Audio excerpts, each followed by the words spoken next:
Assalamualaikum warahmatullahi wabarakatuh. Nama saya Alif Hidayatul Laili. Saya akan menjelaskan tentang sistem pencernaan bagian mulut. Sistem pencernaan manusia adalah proses perubahan atau pemecahan zat makanan dari molekul kompleks yang lebih sederhana dan menggunakan enzim dan organisme pencernaan. Rongga mulut adalah bagian tubuh yang merupakan awal dari pencernaan. Rongga mulut terdiri atas lidah bagian oral atau palatum durum.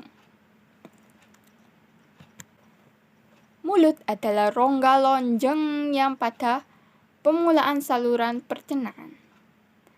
Terdiri dari dua bagian luar yang sempit atau disebut vestibula, itu di antara gusi serta gigi dengan bibit dan pipi. Bagian dalam rongga yang dibatasi sisi-sisinya oleh tulang maksilaris. Saput yang ada di mulut ditutupin epitelium yang berlapis-lapis. Terdapat kelenjar halus yang mengeluarkan lendir. Ini adalah contoh gambar mulut, rongga mulut. Nah, yang sini dalam itu disebut vestibulus. Bagian bibir ada 4. Ada palatum, pipi, gigi, lidah. Palatum itu terletak di langit-langit. Itu tersusun atas tajuk-tajuk dari sebelah depan tulang maksilaris dan yang lebih belakang terdiri atas 2 tulang palatum. Yang kedua, pipi.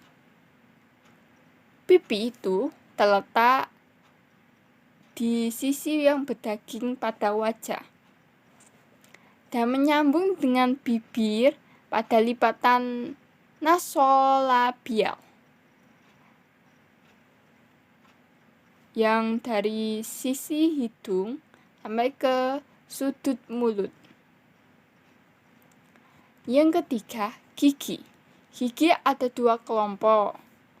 Yang pertama, gigi susu, yaitu yang terdiri dari 20 gigi.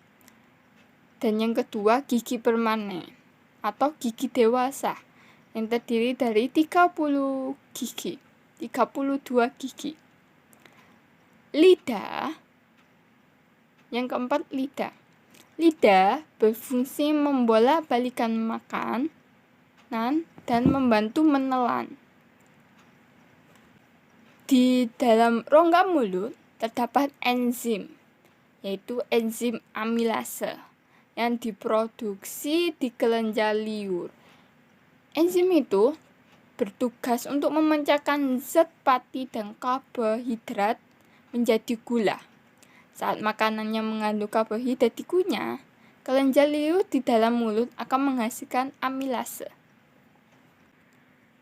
Kelenjar saliva ada 3, yaitu parotitis yang berada di bagian atas pipi yang berdekatan dengan telinga, yang berfungsi mengalirkan cairan saliva ke arah gigi bagian belakang dan rahang. Yang kedua, submandibular yang berada di bawah rahang bagian belakang dan berfungsi mengalirkan cairan saliva ke sekitar gigi bagian bawah. Yang ketiga, sublingualis yang terdapat di bagian bawah lidah yang berfungsi mengalirkan cairan saliva ke seluruh permukaan bawah atau lantai mulut.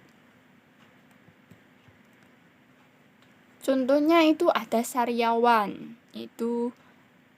Sariawan itu biasanya dikatakan sebagai bentuk kelainan yang terjadi di selaput lendir mulut yang bertampak seperti luka atau bercak putih. Yang kedua ada radang gusi. Itu kondisi yang terjadi karena kurang menjaga kebersihan mulut. Menjadi infeksi gigi pada gusi yang banyak bakterinya. Tuh.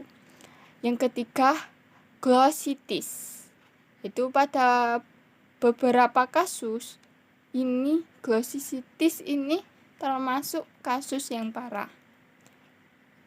Yaitu memicu penyumbatan pernapasan saat lidah membengkak sangat parah.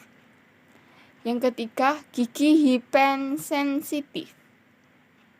Yaitu gigi yang ditandai dengan rasa ngilu, seperti saat minum es terasa ngilu di gigi. Itu biasanya kebanyakan dirasakan pada orang tua atau lansia.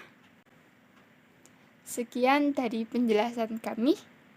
Assalamualaikum warahmatullahi wabarakatuh.